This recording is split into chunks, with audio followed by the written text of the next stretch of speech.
Bible verse இன் தமிழ்.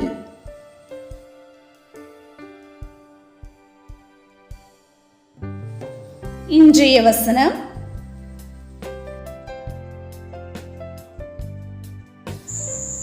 இதோ சீக்கிரமாய் வருகிறேன், அவனவனுடைய கிரியைகளின்படி அவனவனுக்கு நான் அளிக்கும் பலன் என்னோட கூட வருகிறது. வெளிப்படுத்தின விசேஷம் 22:12.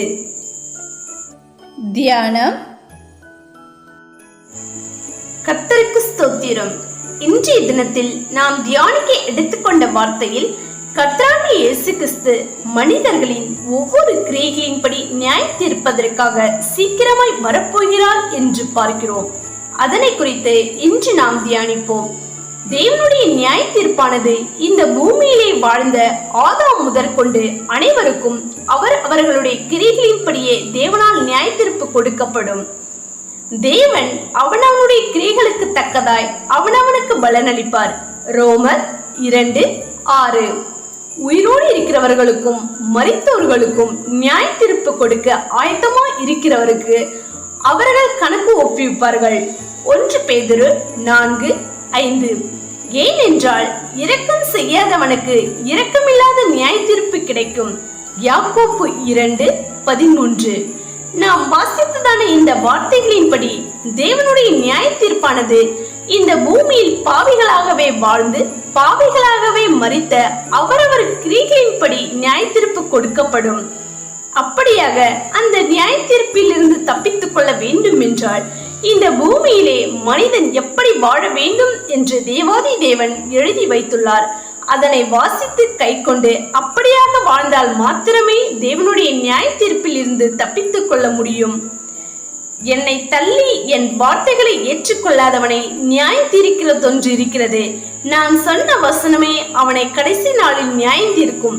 யோவான் 12:48.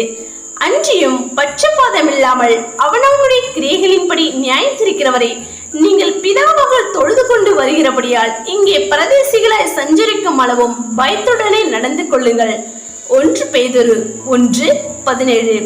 இப்படியாக வசனம் இருக்கிறபடியால் தேவனுடைய பிள்ளைகளாகிய நாம் யாவரும் வேதத்தில் சொல்லப்பட்டுள்ள வார்த்தைகளின்படி வாழ்ந்து நியாய தீர்ப்புக்கு தப்பித்துக் கொள்வோம். தேவன் தாமே தம்முடைய வார்த்தைகளின்படி நம்மை வழி நடத்துவாராக. ஆமென். ஜெபம். மகா பரிசுத்தமும் பயப்படத்தக்கும் ஒன்றான மெய்தேவனே, உம்மை ஸ்தோத்திரிக்கிறோம் அப்பா. இன்றைய தினத்தில் இது சீக்கிரமாய் வருகிறேன், அவனவனுடைய கிரியைகளின்படி அவனவனுக்கு நான் அளிக்கும் பலன் என்னோட கூட வருகிறது என்ற வார்த்தை குறித்து நாங்கள் தியானிக்கும்படியாய் இரக்கம் செய்கிறே. நன்றி அப்பா. அப்படியாக உம்முடைய பிள்ளைகளாகிய நாங்கள் யாவரும் நியாய தீர்ப்புக்கு தப்பித்துக் கொள்ள வேதத்தில் சொல்லப்பட்டுள்ள வார்த்தைகளை கை கொண்டு அதன்படி நடக்க கிருபை செய்யுங்க. எசப்பா, உம்முடைய வருகைக்கென்று எங்களை ஆயத்தப்படுத்துங்க. துதிகன மகிமையெல்லாம் ஒருவருக்கே ஏறடிக்கிறோம். மீட்பரும் இரட்சகருமாகிய இயேசு கிறிஸ்துவின் நாமத்தில் ஜெபிக்கிறோம் ஜீவனுள்ள நல்ல பிதாவே. ஆமென்.